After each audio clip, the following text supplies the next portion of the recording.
أشهد أن لا إله إلا الله وحده لا شريك له وأشهد أن محمدا عبده ورسوله أما بعد فأعوذ بالله من الشيطان الرجيم بسم الله الرحمن الرحيم الحمد لله رب العالمين الرحمن الرحيم مالك يوم الدين إياك نعبد وإياك نستعين اهدنا الصراط المستقيم صراط الذين أنعمت عليهم غير المغضوب عليهم ولا الضالين.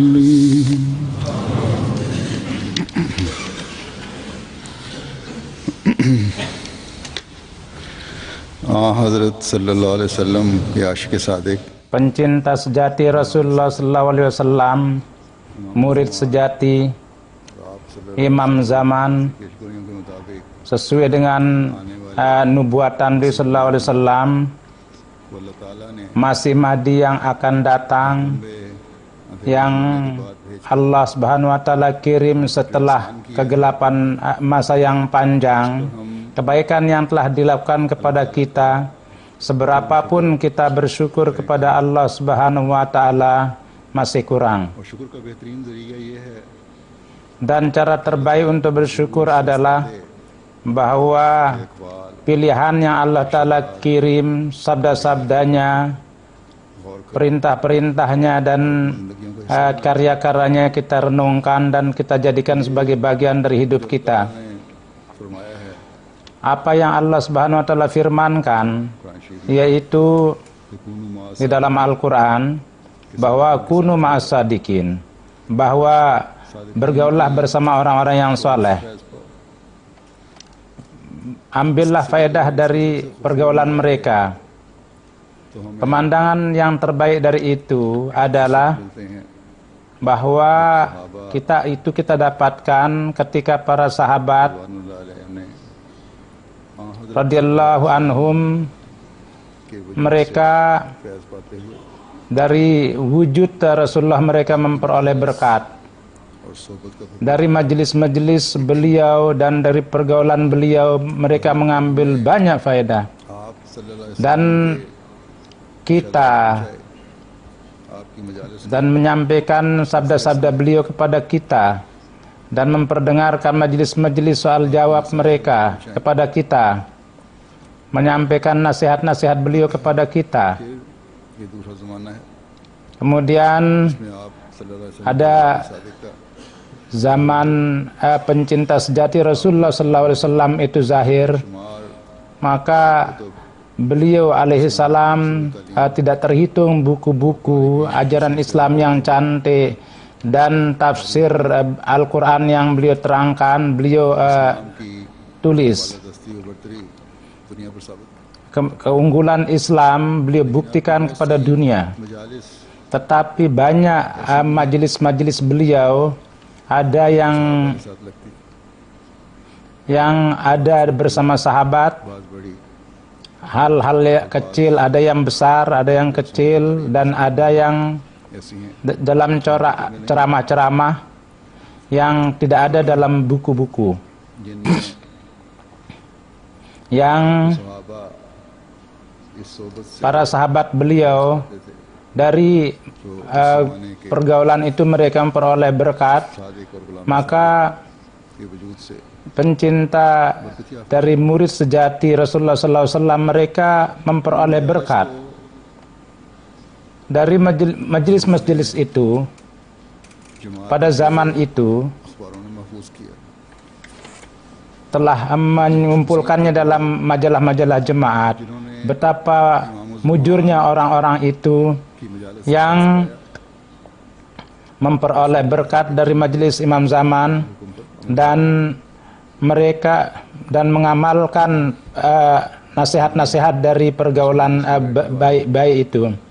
Kita orang-orang yang duduk di majelis itu dan pertanyaan yang berbagai corak yang mereka tanyakan, dan orang kita bersyukur kepada mereka yang mengumpulkan itu, dan bahwa dengan perantaraan mereka kendati telah berlalu 100 tahun kita perkara-perkara itu kita bisa dengar, kita bisa baca, dan dengan mendengar itu dan membaca itu dalam pandangan kita ने अपने आप को kita berada di tengah-tengah pencinta sejati Rasulullah SAW itu yang di tengah pencinta sejati Rasulullah SAW kita rasakan. Kini anak saya dari majelis yang seperti itu, nak sholat, doa dan hubungan dengan hutan, itu majelis yang beliau nasihatkan. Dari itu ada beberapa sabda-sabda nasihat-nasihat yang saya ambil.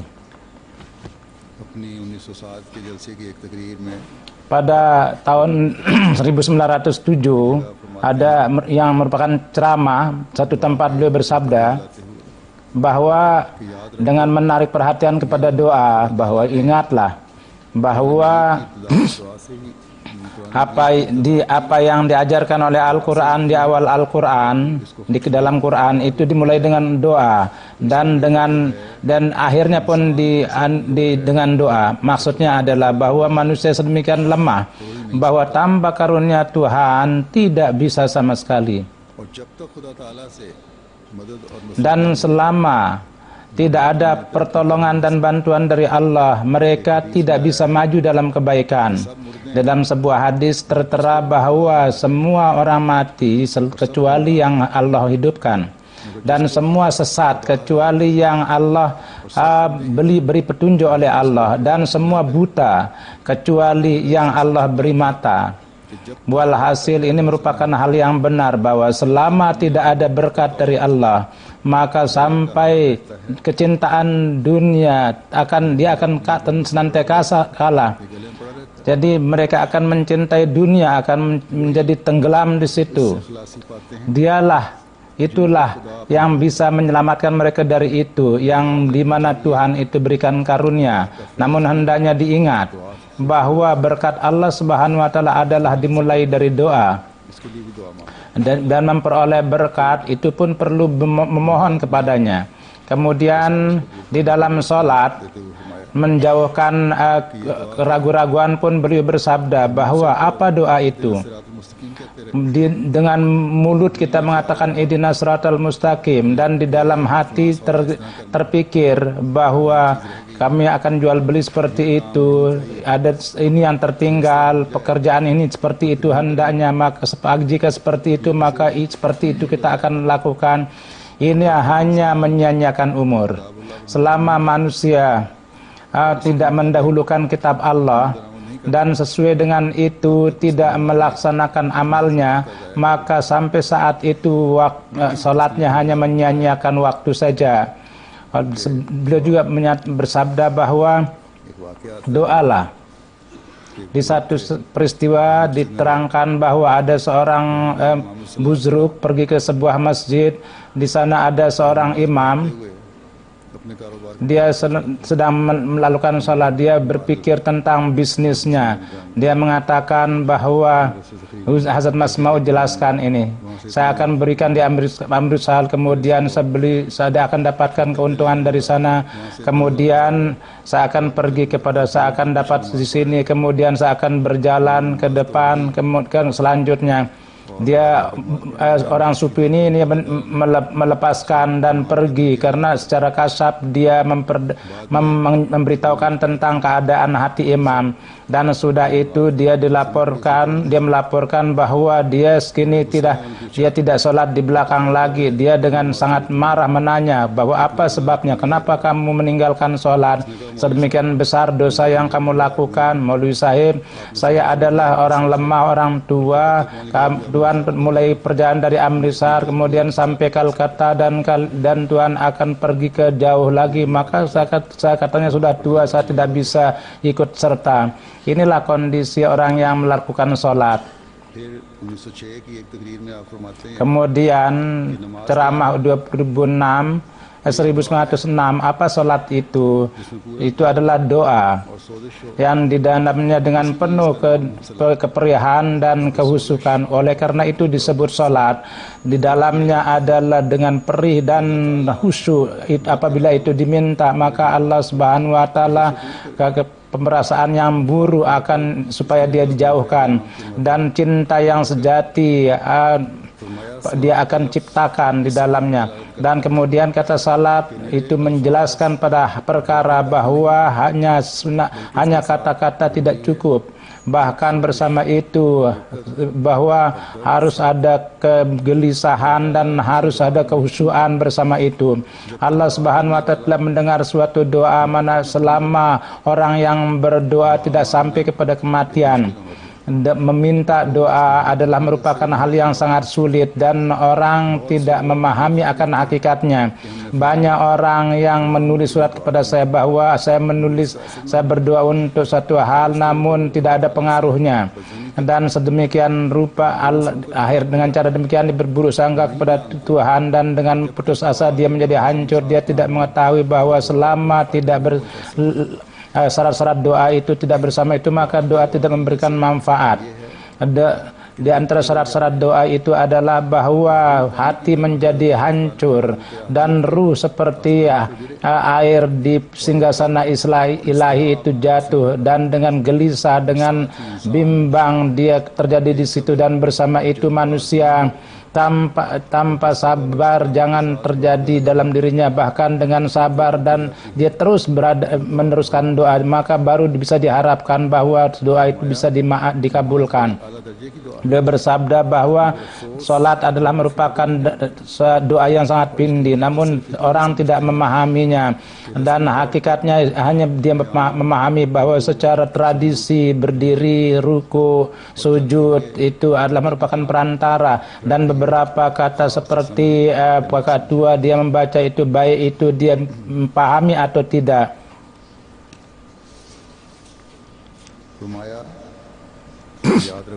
Beliau bersabda bahwa ingatlah bahwa kita dan setiap orang yang mencari kebenaran, salat adalah merupakan nikmat, dan salat tidak perlu bid'at yang lain. Beliau sallallahu alaihi wasallam apabila ada kesulitan dan ujian itu maka segera beliau berdiri untuk melakukan sholat, dan kita dan orang-orang pilihan Tuhan yang berlalu mereka mempunyai pengalaman bahwa lebih dari sholat yang membawa kepada Tuhan tidak ada yang lain yang lebih dari sholat. Manakala manusia berdiri, maka dengan adab dia santun, dia melakukan santun, dan apabila majikan berdiri di hadapan majikannya, maka dia akan siap sedia, dan ini merupakan santun yang lebih daripada berdiri. Dan sujud adalah merupakan adab yang paling tinggi. Apabila manusia itu masukkan dirinya kepada hal fana, maka dia itu sujud. Sangat sayang orang-orang yang duniawi itu yang menyembah dunia, yang tidak memahami sholat, dan dia keberatan kepada ruku dan sujud. Ini merupakan hal yang sangat agung. Jadi selama manusia tidak mengambil bagian dari sesuatu yang tinggi itu, ya seperti sholat, dia sampai kepada keadaan, maka tidak di tangan manusia tidak ada sesuatu. Namun apabila seorang tidak yakin kepada Tuhan, bagaimana dia bisa yakin kepada sholat? Kemudian beliau bersabda bahwa कि खुदा ताला Jadi saya ingin mengatakan bahwa dengan sangat husu dan dengan semangat hendaknya meminta kepada Tuhan sebagaimana dari sesuatu yang berbagai macam corak, sebagaimana dia memberikan kelezatan yang bermacam-macam. Solat adalah apabila diberikan nikmat akan solat, apa yang diingat. Lihatlah apabila melihat seorang yang cantik dengan kesenangan, maka dia akan selalu ingat. Dan apabila seorang yang buruk dan yang tidak disenangi dia lihat, maka semua kondisinya akan berbalik dan semua kondisi yang buruk akan menjelma di hadapannya. Ya, kalau tidak ada ikatan maka tidak ada sesuatu yang ingat. Seperti itu juga di antara orang yang tidak sholat, maka sholat itu adalah pajak. Dia berdiri di waktu setelah tidur, kemudian dia meninggalkan tempat tidurnya, itu dia merupakan kesulitan.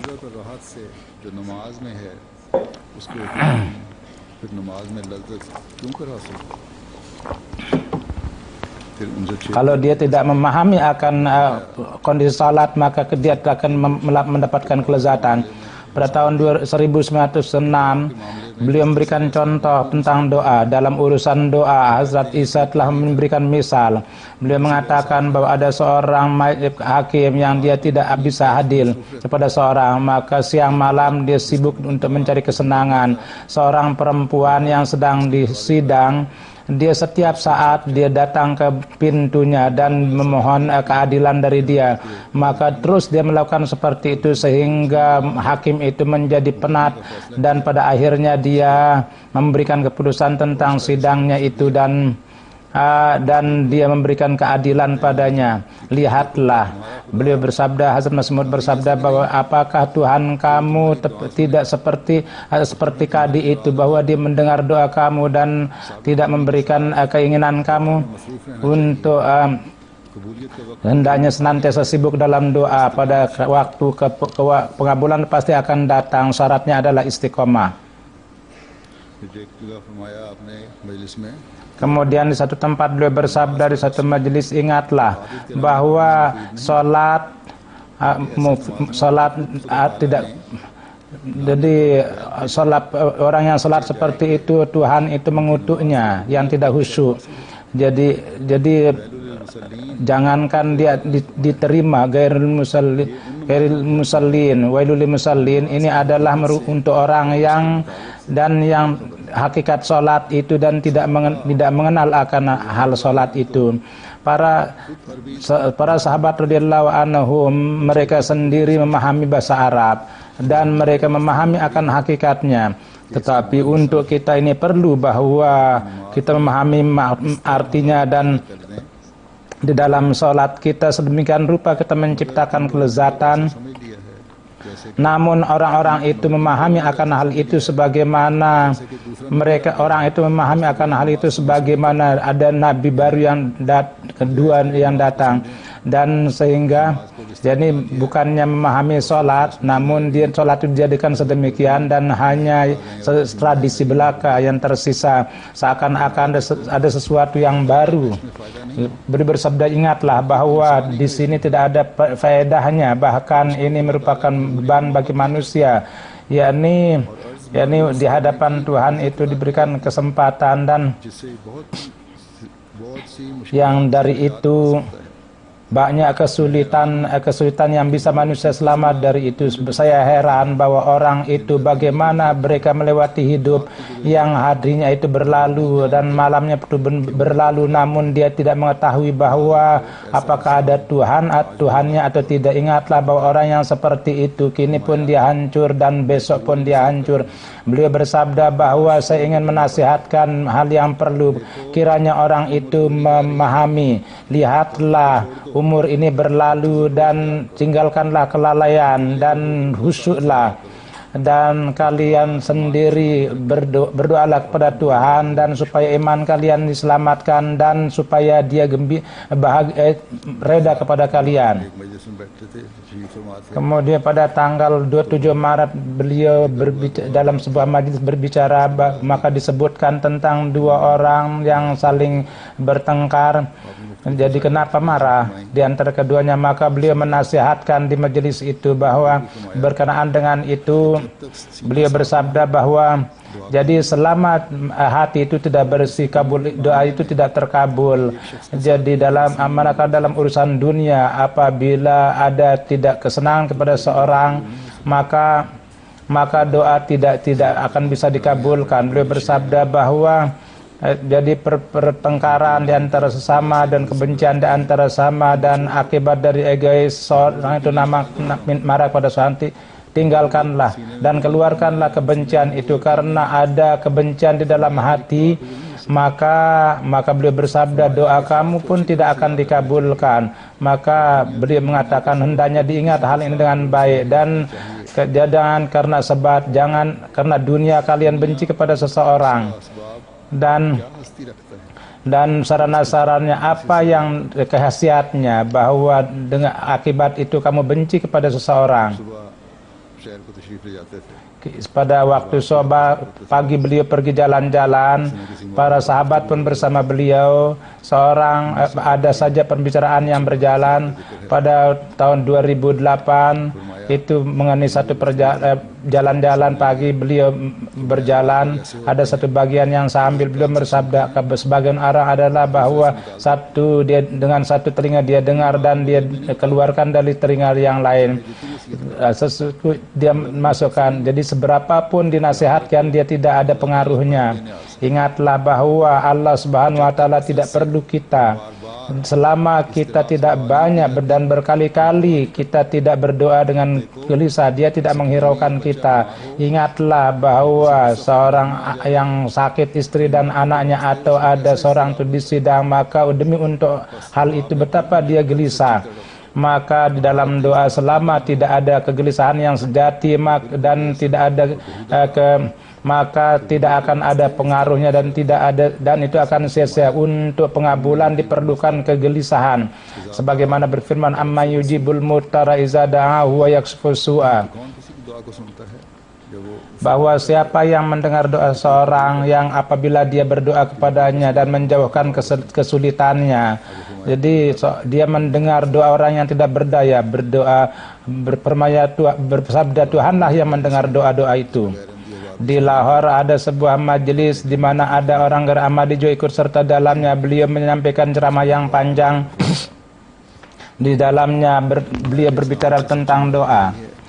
Jadi beliau mengatakan menolong Islam dengan cara bahwa manusia menyesuaikan dirinya dengan keredaan Allah, bahwa kedudukan ini tidak dapatkan dan kekuatannya.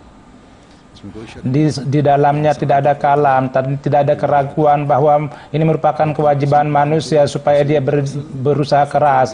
Tapi untuk mencapai kedudukan itu dan cara yang terbaik adalah doa. Manusia itu adalah lemah. Selama dia tidak dengan doa, tidak memperoleh kekuatan, maka jalan yang sulit itu tidak akan dia bisa jalani. Allah Subhanahu wa taala sendiri kelemahan Islam dan kondisi lemahnya itu dia berfirman. Allah Subhanahu wa taala sendiri tentang kondisi lemahnya itu dia berfirman bahwa khuliqal insanu dha'ifa, yakni manusia lemah dan tidak berdaya diciptakan, dan kendati kelemahannya itu dengan kekuatannya dia kedudukan yang tinggi, dia mendakwakan diri mencapai kedudukan yang tinggi adalah merupakan sesuatu yang sangat lemah. Oleh karena itu diperlukan doa yang sangat diperlukan banyak. Doa merupakan kekuatan yang sangat luar biasa yang dengan mana pekerjaan-pekerjaan besar dapat dipecahkan dan jalan-jalan yang sulit akan bisa dijalani, karena doa adalah menarik berkat dengan yang kekuatan yang datang dari Allah Subhanahu wa taala. Barang siapa yang banyak berdoa, maka pada akhirnya dia akan menarik berkat itu, dan akan dengan memperoleh berkat dukungan dari Allah, dia akan mencapai maksudnya. Ia hanya doa, bukanlah maksud Tuhan, kehendak Tuhan. Bahkan pertama bahwa semua usaha-usaha dan mujahadah itu dilakukan dan berusaha dan kemudian bekerja dengan doa, menggunakan sarana-sarana. Kalau tidak menggunakan sarana-sarana dan hanya dengan doa, bahwa ini adalah dia tidak memahami akan adab doa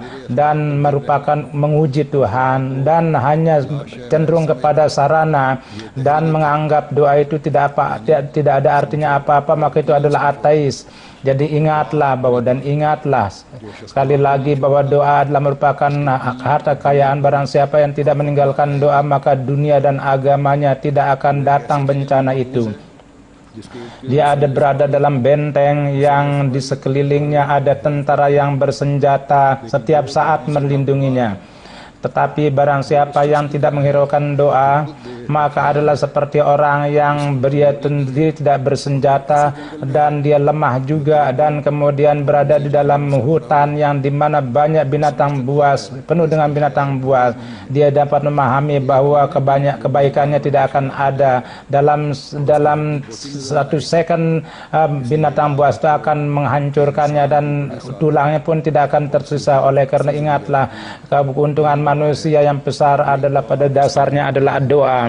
Doa inilah untuk dia adalah perlindungan, dan manakala dia setiap saat melakukan itu. Kemudian di satu majelis di Lahore, beliau bersabda, jadi untuk perbaikan akhlak yang sesudah itu hal yang jadi dengan perantaraan doa itu diperoleh kecintaan sejati Allah. Jadi perbaikilah akhlak kalian sesudah itu dengan perantaraan doa, berusaha untuklah memperoleh kecintaan sejati Allah. Setiap dosa jauhlah dari itu, dan demikian kondisi itu terjadi, dan sedemikian rupa kekotoran terpisah dengan itu kalian menjadi bersih. Kalau apabila kondisi itu tidak terjadi, tidak tersedia, maka akan senantiasa berbahaya. Namun dengan doa, janganlah tinggalkan upaya-upaya itu, karena Tuhan pun mencintai upaya itu. Dan oleh karena itu Fal mudabbirati amra, dengan mengatakan itu dalam Al-Quran itu disebut juga sumpah. Jadi apabila untuk memecahkan masalah itu dia berdoa, dan dia dengan upaya dia melakukan, dan hubungan itu semua dia meninggalkan sarana-sarana yang tidak benar dia tinggalkan, dan dia sibuk dalam doa, maka pada satu hari dia akan menyaksikan tanda-tanda pengabulan. Ini merupakan kesalahan orang, bahwa ada orang yang sedikit berdoa lalu dia lepaskan, dan dia mengeluh bahwa kami berdoa sedemikian rupa tapi tidak terkabul, padahal hak doa itu belum terlaksanakan oleh dia. Bagaimana itu bisa terkabul? Jika ada seorang itu yang lapar dan haus, dan dia mengambil satu tetes air bahwa saya itu, dan mengatakan mengeluh bahwa saya tidak kenyang, apakah itu dia bisa kenyang? Tidak sama sekali. Selama dia tidak minum sesuai dengan kebutuhan, maka tidak akan ada faedahnya. Inilah kondisi doa. Apabila manusia melakukan itu dan dengan penuh adab dia melakukan itu, dan sarana itu tersedia, maka diharapkan pasti dia akan mencapai maksudnya. Tetapi meninggalkan di jalan itu, selama manusia itu belum wafat, dia akan sesat, dan selama dia belum, dan maka siaplah untuk kesesatan kalau dia meninggalkan itu. Beliau bersabda, seperti itu juga amal-amal buruk yang mana manusia tenggelam di dalamnya. Apabila orang itu tenggelam, apa artinya doanya berapa hari? Kemudian takabur, ria adalah merupakan penyakit yang dia derita, yang menyia-nyiakan amal. Contoh amal yang baik adalah seperti sesuatu yang kotor. Kalau kalian tidak dengan ikhlas dan maka dia akan maka tidak akan tetap. Kalau tidak, dia akan lari. Dan ini tidak bisa tanpa karunia ilahi. Allah Subhanahu wa taala berfirman, "Wa man kana yarju liqa rabbih falyamal amalan salihan wa la yusyrik bi ibadati rabbih ahada." Jadi maksud daripada amal saleh di sini adalah bahwa jangan ada terkontaminasi keburukan, hanya kebaikan dan kebaikan. Jangan ada kesombongan, jangan ada keangkuhan, jangan ada keegoan, jangan ketaburan dalam ada ego pribadi. Jangan ada ruh yang jangan pamer. Jadi sehingga jangan ada keinginan surga hanya dengan keinginan kepada Allah. Apabila tidak ada maksud yang lain, pasti dia akan tergelincir, karena itu adalah syirik. Karena jadi yang pondasinya adalah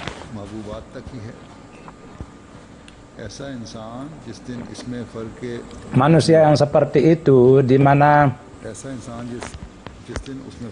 manusia yang di mana ada perbedaan yang dia lihat, maka pada waktu itu tidak akan memutuskan hubungannya. Orang yang mengikat hubungan dengan Tuhan supaya kami mendapat harta, memperoleh anak, atau memperoleh kesusahan dalam hal itu, hubungan itu adalah sementara dan imannya pun dalam bahaya.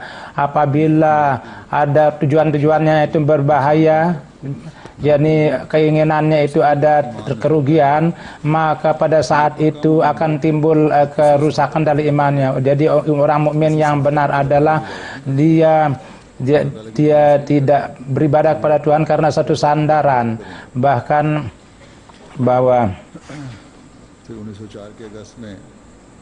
kemudian pada tahun 1904 di Lahore ada sebuah majelis, beliau bersabda bahwa banyak dia dengan lidah mengatakan cinta kepada Tuhan, tapi kalau diselidiki maka dapat diketahui bahwa di dalamnya ada ateis, karena mereka apabila dia sibuk dalam dunia maka rasa takut azab Tuhan dan keagungannya dia lupa. Oleh karena itu hal ini hendaknya diingat bahwa kalian dengan perantaraan doa mintalah marifat ilahi. Tanpa keyakinan itu tidak akan bisa, baru akan didapatkan itu manakala mengetahui bahwa Allah Subhanahu wa taala dengan memutus hubungan dengan Tuhan adalah merupakan kematian. Di mana kalian berdoa untuk berjauh dari dosa, maka janganlah kalian tinggalkan. Berdoalah supaya berjauh dari dosa, dan bersama itu upaya lakukanlah, dan semua majelis-majelis yang di dalamnya ikut serta tergerak untuk melakukan dosa, tinggalkanlah itu. Ini pun juga perlu khususnya untuk para pemuda. Semua majelis-majelis yang kelezatan dunia yang akan menggerakkan untuk berbuat dosa itu tinggalkanlah itu, dan bersama itu teruslah berlakukan doa, dan ingatlah bahwa dengan baik bahwa bencana-bencana yang ditetapkan untuk manusia dari pihak Tuhan, selama tidak ada bantuan dari Tuhan maka tidak akan mungkin bebas dari itu.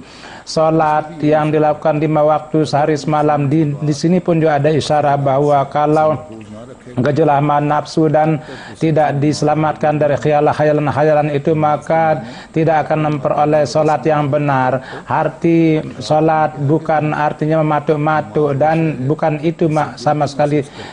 Solat adalah yang hati pun merasakan, dan hati itu menjadi luntur sepenuhnya, dia jatuh di sangan-sangan ilahi. Seberapa kekuatan hendaknya berusaha menciptakan kehusukan dan minta dengan husu, dan supaya kesombongan dan dosa itu jauh dari dirinya.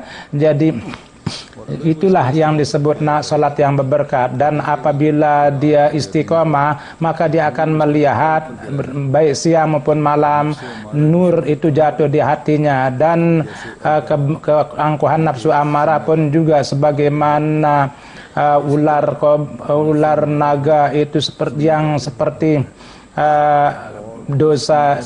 dosa yang membunuh, dan barang siapa yang menciptakan itu, di sanalah ada obatnya. Jadi Tuhan yang menciptakan, jadi padanya itulah doa obatnya.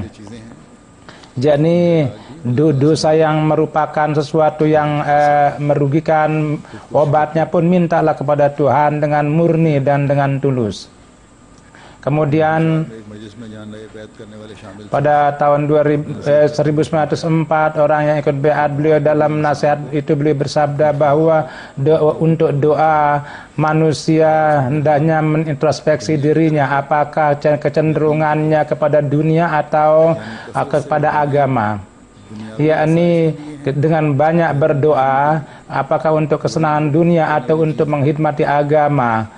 Hendaknya perlu dinot dan ingatlah bahwa ke arah mana kecenderungan kalian, apakah ke arah dunia atau ke arah agama, dan apa mutu standar yang dibuat. Dan diingatlah bahwa apa yang kalian panjatkan, apakah kebanyakan doa kalian untuk ketentraman dunia atau untuk keperluan dunia atau untuk agama atau untuk penghormatan kepada agama.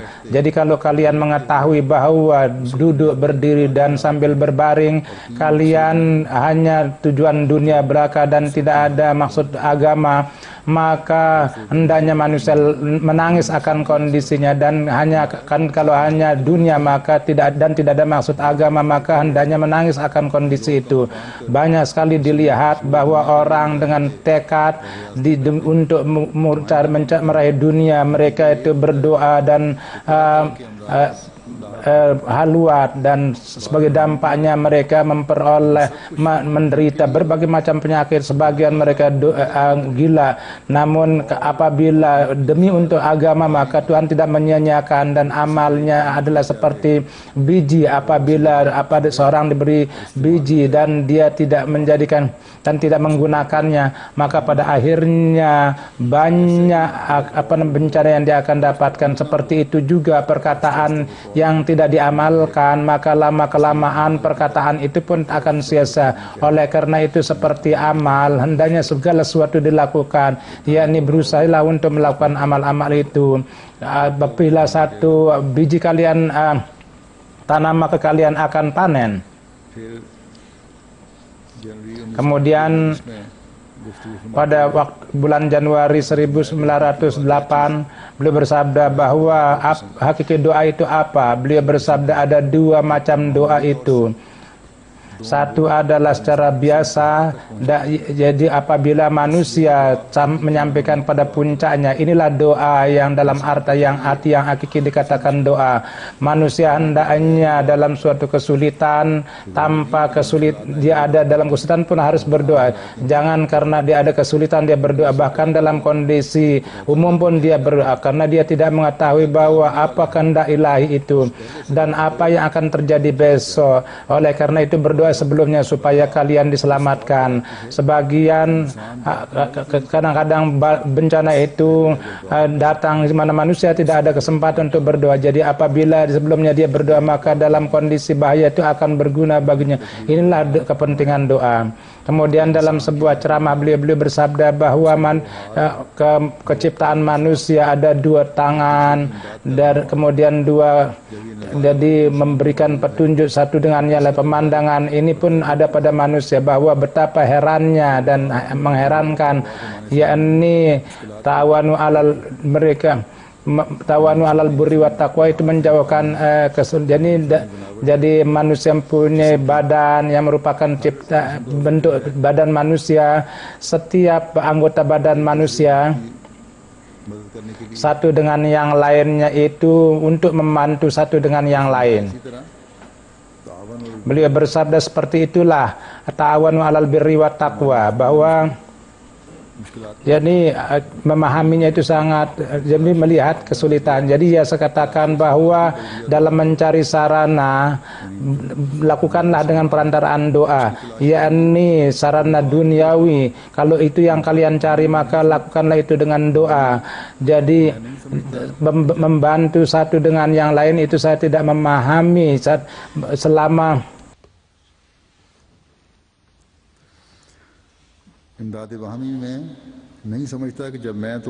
menolong di antara sama memahami selama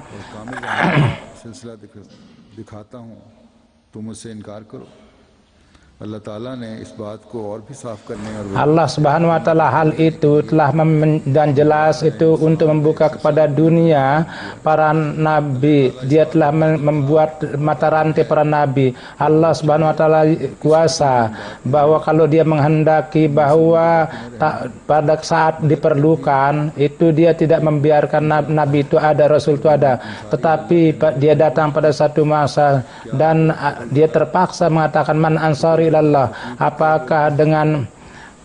Apakah dia bicara seperti para fakir? Tidak. Dia dengan mengatakan man ansari ilallah ada satu keagungan. Dia ingin mengajarkan sarana kepada dunia. Para nabi ketika mengatakan man ansari ilallah, bahwa siapa yang menjadi penolong saya, maka itu dia tidak perlu. Beliau bersabda bahwa dia ingin mengajarkan sarana-sarana dunia kepada manusia, bahwa yang merupakan satu bagian dari doa. Kalau tidak Allah Subhanahu wa taala, dia yakin sepenuhnya kepada janji Allah dan iman, dan dia mengetahui bahwa ini merupakan janji Allah, inna lanansuruna wallazina amanu fil hayatid dunya. Jadi dia itu merupakan janji yang hakiki, yang yakin. Saya katakan bahwa apabila tidak, maka bagaimana bisa dia menolongnya? Pada hakikatnya penolong sejati adalah zat yang keagungannya adalah ni'mal maula wa ni'man nasir wa ni'mal wakil wa ni'mal maula. Dunia yang keagungannya adalah ni'mal maula wa ni'man nasir, pertolongan dunia, dan di hadapan orang-orang itu dan pertolongan dunia di hadapan orang adalah seperti mati, tidak ada artinya.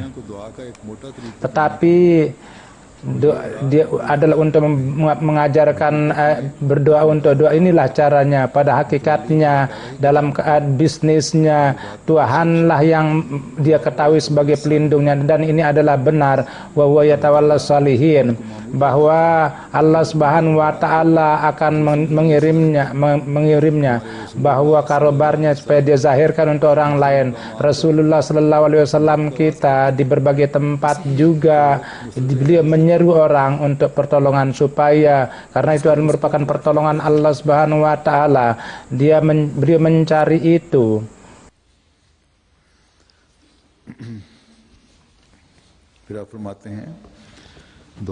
Kemudian beliau bersabda, contoh doa adalah seperti sumber mata air yang manis yang orang duduk di situ. Kapan dia kehendaki, maka dia bisa minum dari sumber mata air itu. Sebagaimana ikan tidak bisa hidup tanpa air, begitu juga air orang mukmin adalah doa yang tanpa itu dia tidak bisa hidup. Dengan cara yang baik untuk doa adalah sholat, di mana kegembiraan dan kesenangan manusia orang mukmin mendapat. Jadi seorang yang suka senang-senang itu kesenangannya adalah di dalam makan yang lezat-lezat itu. Dengan perantaraan doa manusia dekat dengan Tuhan dan dia akan menarik kepadanya. Apabila seorang doa orang mukmin dengan ikhlas dan menciptakan keputusan dengan dunia, maka Tuhan pun akan mencintainya dan Tuhan itu akan melindunginya.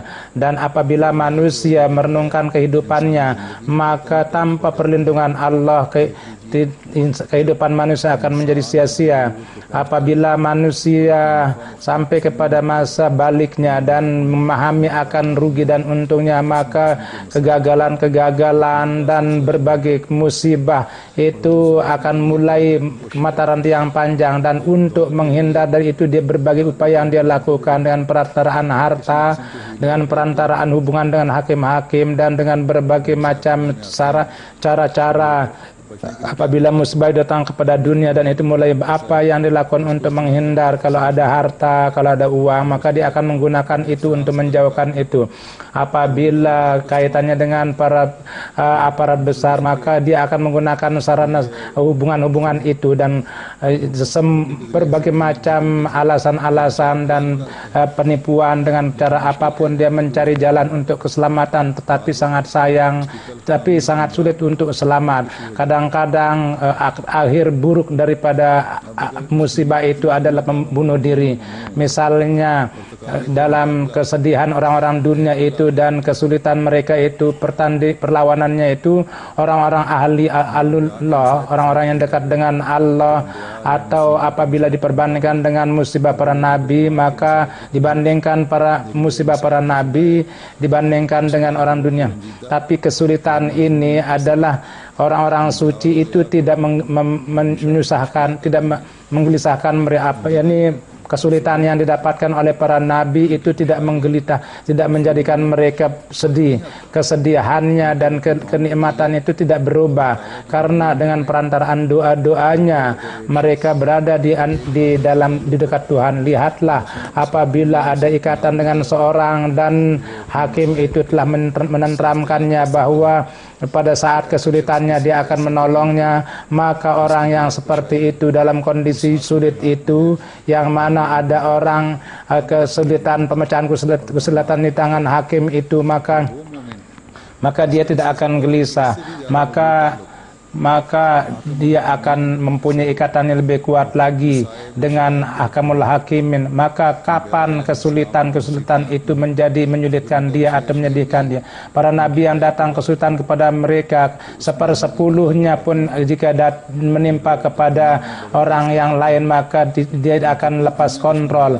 Dan begitu juga dunia pun akan menjadi musuh. Ratusan ribu orang menjadi musuhnya. Mereka ingin membunuhnya, tetapi musuh yang berbahaya ini pun juga tidak akan bisa mengurangi akan ketentramannya itu. Apabila hal ini tampil kepada musuh, maka dalam cara apapun tidak akan mereka tentram.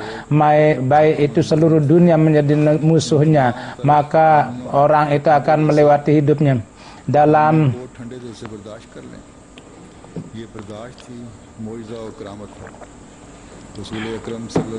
kesabaran. Inilah merupakan mukjizat dan serama Rasulullah sallallahu alaihi wasallam dalam hal istiqamah. Itu adalah lebih dari ratusan ribu mukjizat. Jadi semua bangsa terpisah dengan harta, benda, kerajaan. Itu istri si cantik yang ditawarkan kepada beliau, jadi memberikan supaya dia jangan menyebarkan kalimah la ilaha illallah, tapi melawan semua itu Rasulullah sallallahu alaihi wasallam apa yang disabdakan bahwa kalau saya lakukan dengan jiwa, maka pasti saya akan terima itu. Saya melakukan ini di bawah kehendak ilahi. Kemudian semua kesulitan itu beliau sabar menghadapinya. Ini adalah merupakan mukjizat yang luar biasa, dan kekuatan dan ketabahan ini adalah akibat daripada doa yang dianugerahkan kepada orang mukmin. Jadi doa peri orang-orang itu yang kalang menghancurkan musuh-musuh yang siap membunuh. Misalnya Hazrat Umar pergi untuk membunuh Rasulullah sallallahu alaihi wasallam. Mungkin kalian telah mendengar Abu Jahal telah mengumumkan pengumuman bahwa barang siapa yang membunuh Rasulullah sallallahu alaihi wasallam maka dia akan memperoleh ganjaran yang banyak. Hazrat Umar sebelum masuk Islam dia telah berjanji dengan Abu Jahal bahwa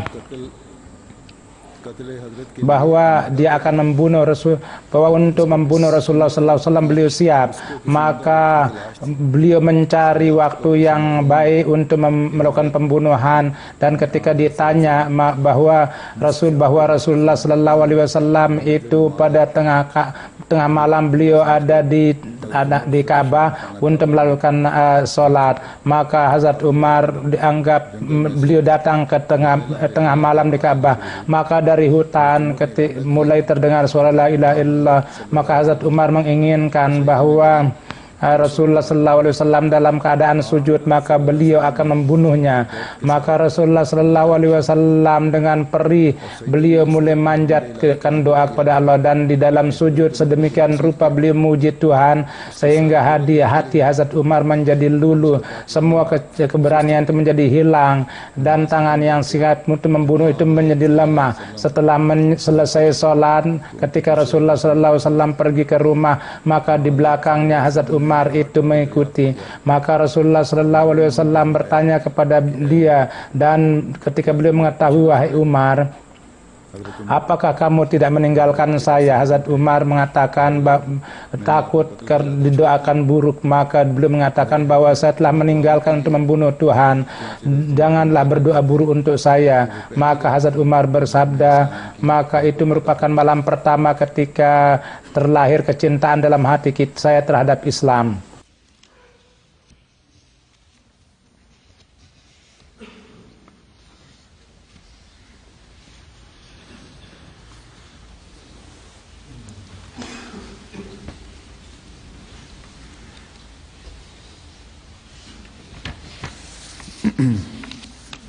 आप फरमाते हैं, beliau bersabda dalam waktu pembicaraan, beliau bersabda bahwa musuh yang tidak bijak, dia karena kebencian, dia keberatan kepada setiap perkataan karena hati mereka itu rusak. Barang siapa yang hatinya rusak, maka dari setiap sudut akan terlihat kegelapan. Orang yang bodoh itu mengatakan bahwa duduk di tempatnya dan tidak melakukan sesuatu, namun dia tidak terpikir bahwa berkenaan dengan Masih Maud, yakni berkenaan dengan Masih Maud bersabda bahwa namun dia tidak terpikir bahwa Hazrat Masih Maud tidak akan berkaitan dengan beliau, bahwa dia akan megang pedang dan akan berperang, bahkan dengan napas masih akan orang-orang kafir akan mati, yakni dengan doa dia melakukan pekerjaan-pekerjaannya. Kalau saya mengetahui bahwa dengan saya keluar dan dengan perling kota maka saya dapat, maka satu second pun saya tidak akan duduk di sini. Namun saya mengetahui bahwa tapi hanya untuk menarik dari semua maksud yang kita ingin capai hanya dengan doa itu dapat didapatkan. Di dalam doa itu ada kekuatan yang besar.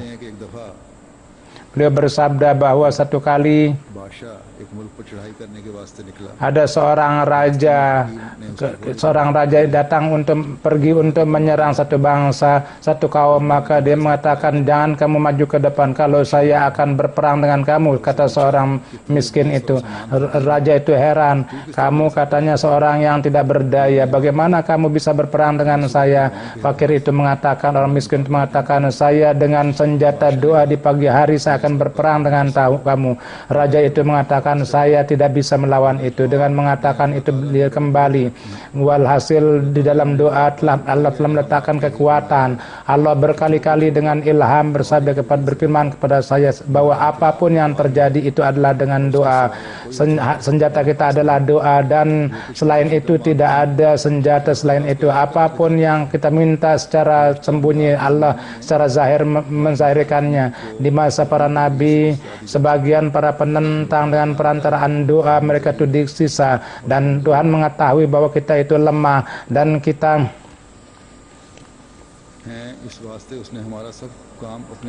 itu lemah. Oleh karena itu semua pekerjaan itu dia ambil dengan tangannya demi untuk Islam. Inilah satu cara yang para mula tidak bisa pahami. Kalau demi untuk kita ada maka untuk semua sarana akan tersedia. Apabila doa-doa kita sampai kepada satu puncak, maka orang dusta itu pasti akan hancur dengan sendirinya. Orang musuh yang bodoh, yang hitam hatinya, kecuali makan tidak ada pekerjaannya. Namun selain doa tidak ada senjata yang tajam. Jadi apabila Allah, bagaimana dia akan memenangkan Islam? Allah Subhanahu wa taala bagaimana dia akan majukan agama. Jadi ini merupakan contoh daripada topik-topik doa yang saya kemukakan di hadapan saudara-saudara.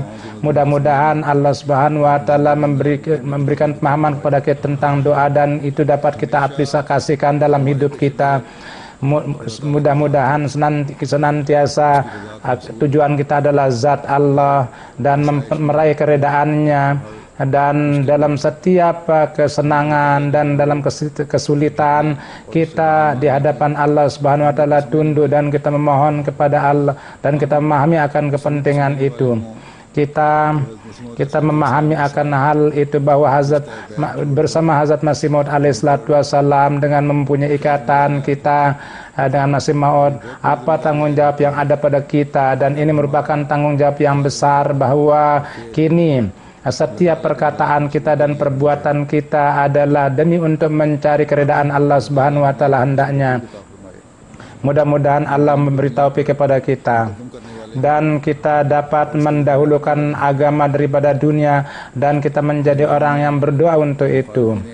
Pada hari-hari ini para penentang kekerasan daripada penentang untuk perlindungan jemaat banyaklah berdoa. Mudah-mudahan Allah Subhanahu wa taala menjauhkan kita dari keburukan musuh, dan setiap saat yang melindungi jemaat.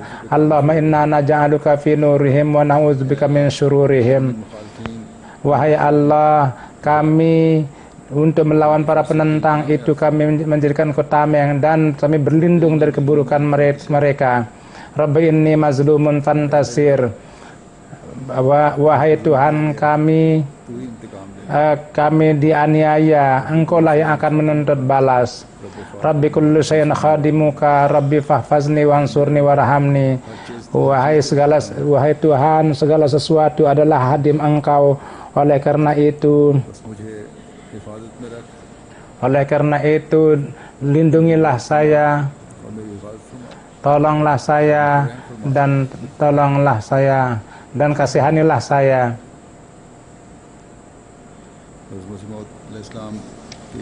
Hazrat Masih Maud alaihissalatu wassalam di satu tempat, Rabbi tawaffani muslimah wa alhiqni bisalihin. Wahai Tuhanku, wafatkanlah saya dalam Islam dan pertemukanlah saya dengan orang-orang yang soleh. Mudah-mudahan kita menjadi orang yang senantiasa ikut dengan orang saleh, dan Allah mengabulkan doa kita, dan kita dianugerahi untuk berjalan pada jalan itu yang di atas mana Hazrat Masih Maud inginkan kita untuk berjalan di atas itu.